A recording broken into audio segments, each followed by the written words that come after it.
Sejarah kurban. Kurban adalah salah satu bentuk rasa syukur kita dan upaya mendekatkan diri kepada Allah Subhanahu wa Ta'ala, serta bukti kesungguhan kita dengan menyerahkan segalanya kepada Allah Sang Pencipta. Seperti kisah Nabi Ibrahim alaihissalam dan Nabi Ismail alaihissalam yang tertuang dalam firman Allah Subhanahu wa Ta'ala dalam Quran Surah As-Saffat ayat 102. Maka ketika anak itu sampai pada usia sanggup berusaha bersamanya, Ibrahim berkata, "Wahai anakku, sesungguhnya aku bermimpi bahwa aku menyembelihmu. Maka pikirkanlah bagaimana pendapatmu?" Dia Ismail menjawab, "Wahai ayahku, lakukanlah apa yang diperintahkan Allah kepadamu. Insya Allah engkau akan mendapatiku termasuk orang yang sabar." Kemudian, saat Nabi Ismail akan mulai disembelih, Allah menggantikan beliau dengan seekor domba.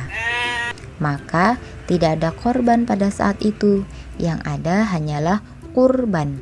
Korban diganti kurban. Kurban dari kata koruba, yang artinya dekat. Mereka berdua, saking dekatnya kepada Allah Subhanahu wa Ta'ala, mimpi saja dilaksanakan. Masya Allah.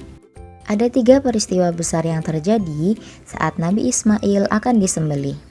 Yang pertama, saat Nabi Ismail mulai diikat, ikatannya terasa longgar dan Nabi Ismail pun berkata, "Duhai ayahanda, tolong kencangkan ikatan ini supaya nanti saat saya akan disembelih tidak meronta-ronta dan tidak membuat ayah kasihan sehingga tidak jadi menyembelih saya." Kemudian yang kedua, Nabi Ismail berkata, "Duhai ayahanda, mohon tajamkan pisau itu. Dengan pisau yang tajam akan mempercepat proses penyembelihan itu dan mengurangi sakit yang saya rasakan." Nah, 2 hal ini menjadi sunnah dalam menyembelih hewan kurban sampai saat ini. Dengan ikatan yang baik, dengan tajamnya pisau akan memudahkan proses penyembelihan hewan kurban. Yang ketiga, ternyata Nabi Ismail sudah melipat pakaian luarnya dan beliau pun berkata, "Duhai ayahanda, mohon titip pakaian ini untuk satu-satunya ibunda yang sangat aku sayangi dan sampaikan salamku kepadanya." Itulah sejarah kurban yang biasa dilakukan oleh umat Islam sampai saat ini setiap hari raya Idul Adha. Hewan kurban.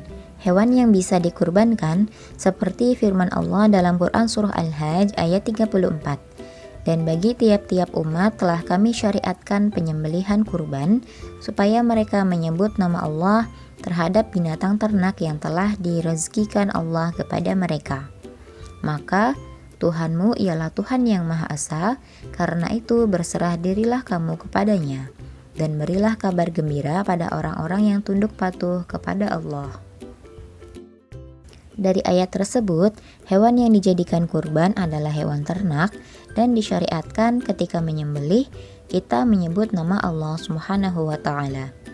Untuk jenis hewan ternak yang disyariatkan dalam berkurban seperti kambing, sapi, kerbau, domba, unta. Penerima daging kurban. Ada 3 jenis penerima yang bisa menerima daging kurban. Yang pertama, disunahkan dimakan oleh yang menyembelihnya. Kedua, dihadiahkan kepada kerabat, tetangga, sahabat. Dan yang ketiga, disedekahkan kepada fakir miskin.